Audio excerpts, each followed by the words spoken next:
How to disable voice chat in honor of kings. In this video, I'm going to show you how you can completely remove it. First of all, open the application.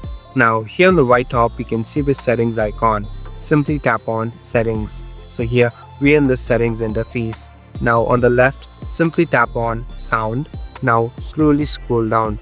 Here you'll be able to see different sound option. Here scroll down to the bottom and you'll be able to find the option called voice chat. So make sure that this is disabled. So here there won't be any music, and here you won't be able to communicate with other teammates too. So this is for the people who don't want to communicate and who are introvert. So it's a great feature that they can use by disabling voice chat. Now if you go back, it's all saved now. Thank you for watching this video. I hope this video will help you.